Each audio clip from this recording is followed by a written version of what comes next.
You're watching the RCTV network. Let's go.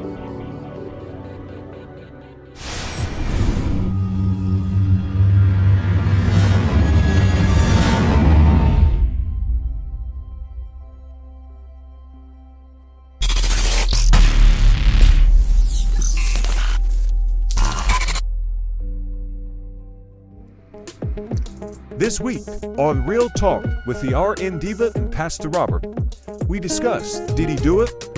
Bishop T. Jakes, Young Miami, Tucci, Arrogant Anthony and his Three Musketeers.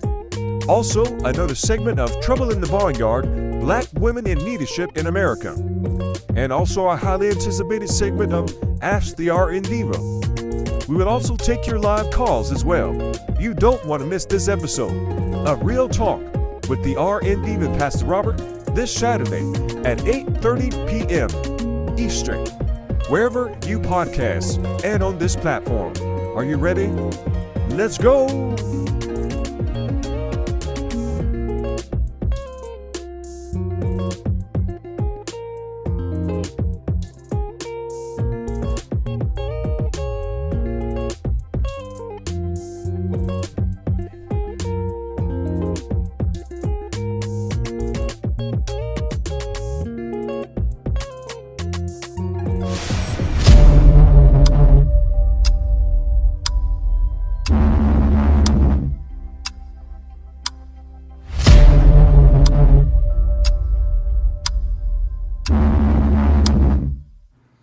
The Church of God Executive Office, Cocoa, Florida, Incorporated, also known as Cocoa Office, has a proud, steep, miraculous history.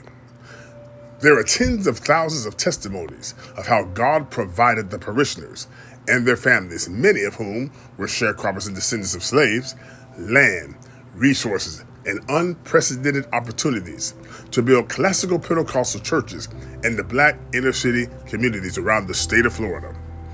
Annual state conventions started at local church edifices and grew into hotel ballrooms up to major arenas.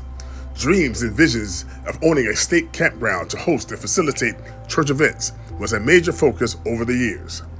However, there has been a sharp decline in the Cocoa Office, numerically, financially, and spiritually in the last 25 years, causing a catastrophe of confidence. Independent podcaster Pastor Robert L. Carpenter II, a former third-generation Church of God pastor, and his team of citizen journalists are giving the viewers a multi-part series of investigative reports examining potential reasons for the major decline.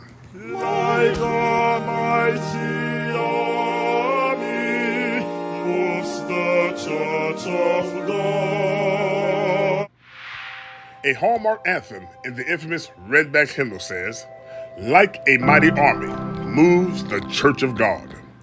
It begs the question, is the Cocoa Office a mighty army of believers moving forward, or a cult-like group of church folks unwittingly, blindly, heading in a downward decline to its demise? What else do you want? You've gotten big churches. Congratulations. People know our names. We've been blessed. What else do you want? You've gotten the fame. You've gotten the people. You've gotten the numbers. You've gotten the money. What else do you want? What are you going for? At some point, you got to stop and realize that judgment begins at the house of God. And God is going to hold preachers accountable for the stuff we do. People in our churches that are dying and going to hell because we're too scared to tell them that a holy God demands a holy people. We've gotten comfortable walking with people that promote everything that the Bible says will send a man or a woman to hell, and we're still trying to walk with them, and we're confusing the people that are seeking after God. It's a dangerous place to be when you figure that God is not enough. And it does matter who is in these offices, and we need to hold people accountable. We need to make a demand, and there needs to be a consequence for that demand. I know in my mama's house, when my mama said do something, hey, my mama, you got to do what mama say. Yeah.